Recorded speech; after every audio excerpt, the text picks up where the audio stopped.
Hello students, जैसा कि आप जानते हैं इसके पहले हमने टार का फार्मूला मतलब बलयुग में आघूर्ण का फार्मूला टार का फार्मूला प्रूफ कर दिया था। आप लोग के सामने प्रूफ किया था। यूनिफॉर्म इलेक्ट्रिक फील्ड में टार का फार्मूला क्या आया था? Tau equal to P sine theta. क्या आया था? Tau is equal to P sine theta. अगर इसी क्रम में अगर हम ये चलें कि ये कहें कि अगर हम किसी डाइपोल को किसी यूनिफॉर्म, अभी हम क्या चल रहा है, यूनिफॉर्म इलेक्ट्रिक फील्ड चल रहा है, अगर हम किसी डाइपोल को यूनिफॉर्म इलेक्ट्रिक फील्ड में ऐसे रोटेट कराएं, मान लेते हैं पहले θ1 एंगल पे रखा हुआ है, θ1 कोण पे रखा हुआ है, इसको हमने घुमा के θ2 कोण पे लाया, तो इस घुमाने में कितना वर्क डन होगा, कितना काम करना पड़ेगा। एक्चुअली यहाँ रोटेशन चल रहा है। क्या चल रहा है? ये रोटेशन मोशन चल रहा है। ये देखिए हमने W का कार्य का फार्मूला लिखा हुआ है, ये आप लोग क्लास 11 में पढ़ा होगा। W का फार्मूला 2 होता है। अगर लीनियर मोशन है, सुनिएगा ध्यान से, अगर ट्रांसलेशन मोशन है, कोई चीज़ ऐसे मूव कर रही है, ऐसे सामने से जा रही है, ठीक है, तब W का फार्मूला है force into linear displacement. Linear displacement को S से लिखो या X से लिख दो। लेकिन अगर कोई चीज़ ऐसे रोटेट कर रहा है, घूम रहा है, उसी के अंदर रोटेशन इफेक्ट आ रहा है, तो वर्क का फार्मूला होगा टॉर्क इंटू डिस्प्लेसमेंट। टार्क क्या होता है पढ़ा चुके हैं, पीछे प्रूफ भी कराया था टार्क का फार्मूला, ठीक है, P sine theta dipole moment के लिए, डाइपोल के लिए, और ये एंगुलर डिस्प्लेसमेंट। तो पहले हम थोड़ा सा जो है पहले हम थोड़ा सा डिस्प्लेसमेंट, थोड़ा सा एंगल घुमा के निकालेंगे। उसके बाद कई बार बताया कि जहाँ भी स्मॉल को लार्ज करना हो, जहाँ पे स्मॉल क्वांटिटी को लार्ज करना होता है, वहाँ पे हम लोग ऐसे समाकलन इंटीग्रेशन का यूज करते हैं। और यहाँ पे हम छोटा से मैथ का फार्मूला यूज करेंगे, थोड़ा सुन लो ध्यान से। इंटीग्रेशन ऑफ dx का फार्मूला x होता है, मैथ में पढ़ा हो, जो लोग मैथ पढ़ते हो जानते होंगे।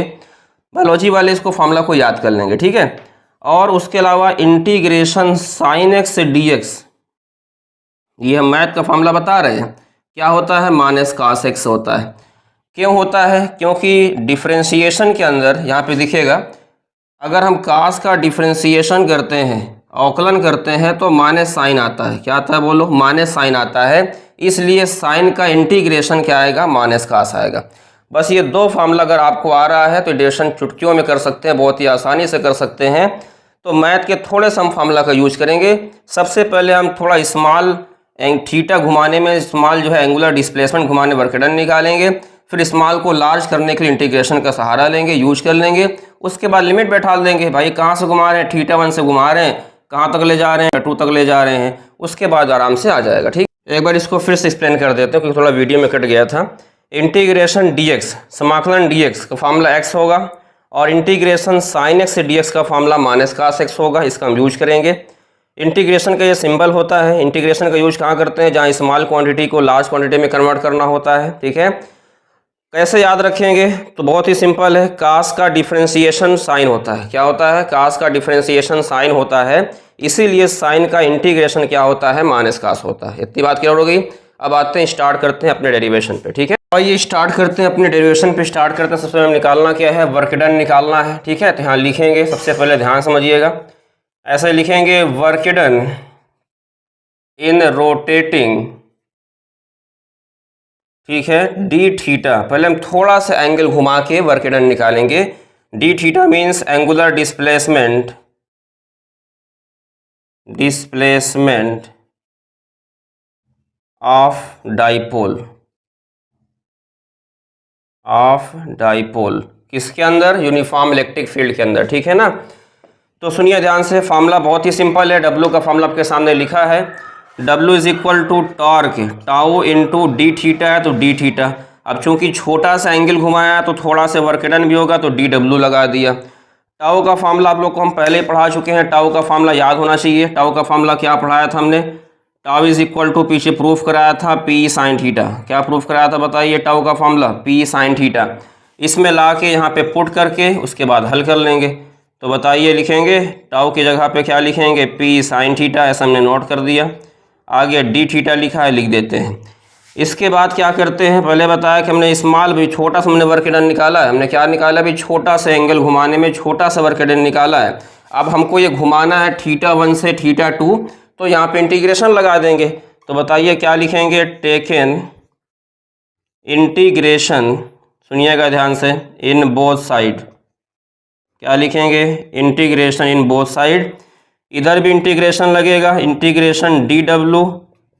यहाँ से कुछ कॉमन है, थोड़ा सुन लीजिए कॉमन क्या क्या है। कांस्टेंट, पी कांस्टेंट है, डायपोल मोमेंट फिक्स रहेगा किसी डायपोल का।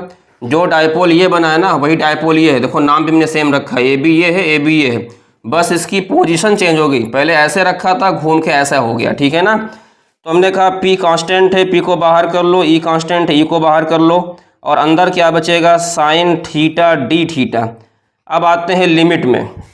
लिमिट क्या है देखिए, जिस टाइम एंगल इसका कुछ नहीं था, जिस टाइम एंगल इसका θ1 था, θ1 उस टाइम कोई वर्क डन नहीं हुआ, मतलब इनिशियली क्या था वर्क डन 0 था, और जब घुमा के हमने इसको θ2 पे किया तो हमने कहा वर्क डन कितना हो जाएगा, W हो जाएगा, ठीक है। दोबारा समझिए कहाँ से कहाँ तक घुमाना है, θ1 से θ2 तक घुमाना है, तो हमने लिमिट लगा दी, लोअर लिमिट इसको बोलते हैं अपर लिमिट, ये θ1 से θ2 तक घूम गया, और वर्क डन पहले कुछ नहीं घूमा था तो 0 था, बाद में पूरा ये θ2 एंगल घूम रहा है, तो एंगल W वर्क डन क्या हो गया, W हो गया।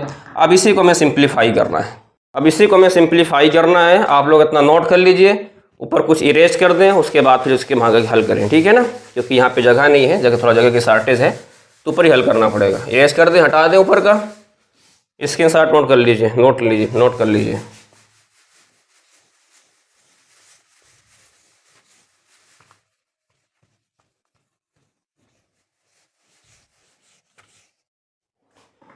अब देखिए इसके बाद, ठीक है, आपको पहले फार्मूला बताया मैथ का कि 2 फार्मूला से काम चल जाएगा। समाकलन dx, इंटीग्रेशन dx का फार्मूला x है, इंटीग्रेशन साइन x dx। देखो यहाँ पे फंक्शन सेम होना चाहिए, अगर यहाँ पे x है तो यहाँ भी x होना चाहिए, तो यहाँ पे परेशान न होना कि यहाँ थीटा है, यहाँ थीटा के टर्म में है, वहाँ x के, क्योंकि मैथ का फार्मूला x के, ठीक है, नॉर्मली x के टर्म में होता है, ये फिजिक्स है तो यहाँ पे थोड़ा एंगल के टर्म में है। बस इतना ध्यान देना है कि जो फंक्शन यहाँ हो वही फंक्शन यहाँ होना चाहिए, तो बिल्कुल मैच कर रहा है, x यहाँ है, dx वहाँ है, थीटा यहाँ है, डी थीटा यहाँ है, ठीक है। तो यहाँ पे देखिए जैसे dx का फार्मूला होता है ना, x होता है, तो dw क्या हो जाएगा बताइए, w हो जाएगा। लिमिट क्या लिखा है बोलिए, 0 से लेके w तक लिखा है, p को बाहर कर लिया, समझिएगा ध्यान से। इंटीग्रेशन साइन x से dx का फार्मूला क्या होता है, माइनस कास x, तो यहाँ साइन थीटा डी थीटा लिखा है, तो क्या लिखेंगे बताइए, इसको हम माइनस कास थीटा लिखेंगे। ध्यान देना, बहुत ही सिंपल तो समझा रहे हैं। लिमिट क्या है बोलिए, θ1 से लेके कहाँ तक है, θ2 तक है। अब यहाँ से पहले क्या करते हैं, अपर लिमिट रखते हैं, ऊपर की लिमिट रखते हैं, फिर माइनस लगाते हैं, फिर लोअर लिमिट, मतलब पहले उच्च सीमा रखते हैं, फिर माइनस लगा के निम्न सीमा रखते हैं। तो पहले हम W की जगह W रखेंगे तो W हो जाएगा, फिर माइनस लगाएंगे, फिर 0 रख देंगे, ठीक है। यहाँ से माइनस को बाहर कर लीजिए, क्या आएगा, माइनस p आएगा, बचेगा कास थीटा, अंदर क्या लिखा है बताइए, θ1, और यहाँ क्या लिखा है, θ2 लिखा है। क्लियर, बहुत ही इजी समझा रहे हैं, अच्छे समझिएगा। W में से 0 घटेगा, W ही बचेगा, माइनस p को बाहर रहने दीजिए। अब यहाँ भी लिमिट बैठाने की बारी है। अच्छा, θ1 क्या है, इनिशियल एंगल है ना, शुरुआत का एंगल है, कितने एंगल पे रखा था। θ2 क्या है, फाइनल एंगल है, कितने एंगल पे घुमाया गया, ठीक है। तो यहाँ पे थीटा की जगह पे θ2 रखेंगे, फिर माइनस लगाएंगे, फिर थीटा की प्लेस पे θ1 रखेंगे। अब थोड़ा सा एक आध 2 लाइन इरेज कर देते हैं, उसके बाद आप लोग, ठीक है, नोट कर लीजिए। बस ये फार्मूला आने वाला है, तो कितना आसान था, पहले दोबारा समझ लीजिए। W का फार्मूला लगा दिया, पहले छोटा सा स्मॉल एंगुलर डिस्प्लेसमेंट निकाला, तो स्मॉल वर्क डन निकला dW का फार्मूला, फिर दोनों तरफ इंटीग्रेशन ले लिया, इंटीग्रेशन के बाद लिमिट लगा दिया, उसके बाद थोड़ा सा फार्मूला लगा करके सिंप्लीफाई कर लिया। क्लियर है ना, इतनी बात, किसी डाउट तो नहीं होगा। अब इसको इरेज करते हैं। अब इसके बाद देखिए माइनस से अंदर मल्टीपल करा देते हैं, तो W कितना है बताइए, P। जब माइनस से गुणा होगा तो ये जो माइनस वाला ये आगे आ जाएगा, प्लस बन जाएगा कास θ1, और जो ये प्लस वाला है ये माइनस बन जाएगा, मतलब माइनस कास θ2। तो ये हमारा फार्मूला निकल के आया W का, कि किसी भी डाइपोल को यूनिफॉर्म इलेक्ट्रिक फील्ड में घुमाने पर कितना वर्क डन होता है। तो ये हमारा फार्मूला निकल के आ गया कि ये एक्सटर्नल वर्क डन का फार्मूला है। कैसा वर्क डन का फार्मूला है, ये एक्सटर्नल वर्क डन का फार्मूला है कि किसी भी डाइपोल को θ1 से, समझिएगा ध्यान से, किसी भी डाइपोल को जो है θ1 से θ2 कोण एंगल घुमाने पर कितना वर्क डन होगा, θ1 से θ2 एंगल घुमाने पर कितना वर्क डन होगा। तो ये फार्मूला बहुत इंपॉर्टेंट है, W = P cos θ1 minus cos θ2, ठीक है ना। अब यहाँ से देखिए हम लोगों को एक चीज़ समझना है, जो किताब में क्वेश्चन एक फार्मूला और देता है, उसमें एक फार्मूला रहता है ना, W = P1 माइनस cos θ। अगर तुम्हें दो एंगल, ये जनरल फार्मूला है, ये सारे फार्मूलों का मेन फार्मूला है, ठीक है ना। अगर ये फार्मूला आ गया तो आगे के फार्मूला तो ऑटोमेटिक आ जाएंगे। W is equal to P. अच्छा P क्या है बताइए? P है dipole moment, P equal to पढ़ाया था 2 की है। E क्या है? इलेक्ट्रिक फील्ड है। θ1 क्या है? इनिशियल एंगल है। θ2 क्या है? फाइनल एंगल है। ये फार्मूला है W is equal to P cos θ1 minus cos θ2। ये ऐसा जनरल फार्मूला याद रखिए। अगर मान लो एग्जाम में दे दिया कि पहले जो है डाइपोल मोमेंट 30 पे रखा हुआ है, 60 पे घुमा दिया तो ला के फार्मूला में ढाल देंगे। पहले 45 पे रखता है, 90 पे घुमा दिया तो ला के फार्मूला में रख देंगे। मतलब दो एंगल देगा तो कुछ भी रख देंगे। लेकिन सपोज कर लो अगर हमें कभी एक एंगल दिया कि हमने 60 से घुमाया, हमने 90 से घुमाया, हमने 30 से घुमाया, तो वहाँ पे एक एंगल अंडरस्टूड रहता है।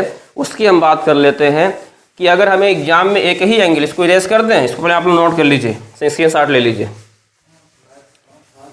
अब यहाँ पे देखिए, अगर हम ये कहें, थोड़ा समझिए ध्यान से, कि अगर हमें एक एंगल ना दे तो इसका मतलब ये होता है कि कंडीशन लगा रहे हैं। अच्छा इसी में कि शुरुआत में मान लो डाइपोल ऐसे रखा है, ऐसे इनिशियली रखा है, मतलब 0 एंगल पे रखा हुआ है।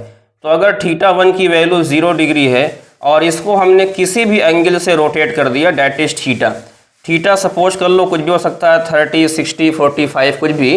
तो अगर एक एंगल ना देगा तो डैट इज अंडरस्टूड कि विच एंगल विल बी 0, वो एंगल क्या होगा? 0 होगा, ठीक है। बाकी सेकंड वाला एंगल हमें देगा तो उसको रख देंगे। लेकिन ये वाला फार्मूला सबसे मेन है, इसी फार्मूला में रख के निकालते हैं। तो बताइए इसी फार्मूला में रख के निकालिए। तो W इज इक्वल टू क्या आएगा? P कास θ1 की प्लेस पे 0 रखेंगे, फिर θ2 की प्लेस पे थीटा रखेंगे। अब इसको हम इरेज कर दें या ना करें, यहीं पे लिख देते हैं। तो W is equal to P cos 0 की वैल्यू जानते हो 1 होती है, 1 माइनस कास थीटा। तो बहुत लोग इसी फार्मूला को याद कर लेते हैं, लेकिन इस बात को भूल जाते हैं कि जो ये फार्मूला निकला है W is equal to P 1 minus cos theta, ये फार्मूला इसी फार्मूला से तो आ रहा है। ये भी फार्मूला सही है, ये भी सही है, लेकिन ये वाला इसका क्या है? सब्स्टिट्यूट फॉर्म है, ये इसका सिंपलेस्ट फॉर्म है, ठीक है। कि इसी फार्मूला जब हमने θ1 की प्लेस पे 0 बैठा दिया तब इसको लगा दिया। तो हमने क्या समझाया? अगर दो एंगल देगा, दोबारा से अगेन रिपीट कर रहे हैं, अगर दो एंगल देगा तो इस फार्मूला का यूज करिएगा वर्क डन निकालने में। अगर एक ही एंगल देगा तो वहाँ पे एक एंगल अंडरस्टूड रहता है कि वो एंगल 0 रहता है, तुमसे बोले या सवाल में या ना बोले, तो वहाँ पे फार्मूला ये लगाइएगा। यूनिट सबको मालूम है, जूल यहाँ भी होगा, जूल यहाँ भी होगा। अब इसको हम इरेज करने जा रहे हैं, जल्दी इसको स्क्रीनशॉट लीजिए। तो देखिए कुल मिलाकर के हमारे पास दो फार्मूला है ना। अगर दो एंगल दे रहा है θ1 से θ2, तब इस फार्मूला का यूज कर लेंगे work done, external work done निकालने में। किसी एंगल, एक ही एंगल पे दे रहा है कि 60 पे निकालिए, 45 पे निकालिए, 30 पे निकालिए, किसी भी एंगल पे निकालिए, इस फार्मूला का यूज कर लेंगे। ओवरऑल कुल मिला करके दोनों फार्मूला सही है। और ये फार्मूला तो हम कहते हैं ज़्यादा इंपॉर्टेंट, इसलिए कि ये फार्मूला से इसी फार्मूला को तो हमने प्रूफ किया है। ये फार्मूला इंपॉर्टेंट है क्योंकि ये फार्मूला अगर आ रहा है तो एग्जाम में अगर ये भूल भी जा रहा है, हमने बताया कि अगर जहाँ पे एक एंगल देता है तो वहाँ एक एंगल छिपा रहता है, 0 डिग्री रहता है। आराम से 0 बैठाल के इसको प्रूफ कर सकते हैं। देखिए कास 0 की वैल्यू 1 होती है, ये 1 आ जाएगा, ठीक है। तो आज हमने क्या बता दिया? इसके पहले हमने टार्क का फार्मूला डिराइव करा दिया था यूनिफॉर्म इलेक्ट्रिक फील्ड में। फिर हमने यूनिफॉर्म और हमने यूनिफॉर्म और नॉन यूनिफॉर्म इलेक्ट्रिक फील्ड को अच्छे से एक्सप्लेन कर दिया कि वहाँ नेट टार्क क्या होता है, नेट फोर्स क्या होता है। उसको जाके प्रीवियस वीडियो को अच्छे से वॉच करिएगा, देखिएगा, ठीक है। और थोड़ा वीडियो का आप लोग सपोर्ट भी करिए, ठीक है। इसके बाद आज हमने वर्क डन निकाल दिया कि अगर यूनिफॉर्म इलेक्ट्रिक फील्ड में कोई डाइपोल रखा है और डाइपोल को हमें θ1 से θ2 एंगल रोटेट करना है तो वर्क डन का फार्मूला क्या क्या होता है। इसमें दो फार्मूला हमने आप लोगों को दोनों डिस्कस कर दिया कि ये फार्मूला जनरल केस है कि θ1 से θ2 में ले जाएंगे तो वर्क डन का formula W is equal to P cos θ1 minus cos θ2 होगा। अगर एक एंगल 0 है, मान लेते हैं कि डाइपोल ऐसे रखा था, शुरुआत में ऐसे रखा था, ऐसे घूम गया, तब कितना होगा? तो फार्मूला होगा P1 माइनस कास थीटा। अब इसके बाद जो नेक्स्ट टॉपिक चलेगा that is potential energy of a dipole in uniform electric field. बहुत ही सिंपल होगा, जैसे वर्क डन निकाला है तो इसी को बोलेंगे कि the work done in rotating, थोड़ा सुन लीजिए, the work done in rotating dipole in uniform electric field is stored as change in potential energy. मतलब जितना हमने घुमाने में वर्क डन किया है वो डाइपोल की चेंज इन पोटेंशियल एनर्जी के इक्वल होगा। और वहाँ पे एक कंजप्शन लेंगे कि 90 डिग्री पे डाइपोल की एनर्जी 0 होती है, वहाँ से हम किसी भी एंगल पे निकाल लेंगे। कहने का मतलब ये है कि जो फार्मूला वर्क का है वही formula change in potential energy का भी होगा, क्योंकि दोनों एक दूसरे क्या होते हैं, इक्विवेलेंट होते हैं। ठीक है, तो आई होप आप लोगों को आज क्लियर हो गया होगा। टार्क का फार्मूला, वर्क डन का फार्मूला, यूनिफॉर्म भी सीख लिया इसके पहले, ना यूनिफॉर्म भी सीख लिया। और इसी तरह से जो है ठीक है ना, अच्छे से नोट्स बनाते जाइए और जितनी भी चीज़ें हम समझा रहे हैं उसको जाके अच्छे से वॉच करते जाइए। Thank you so much, all the best.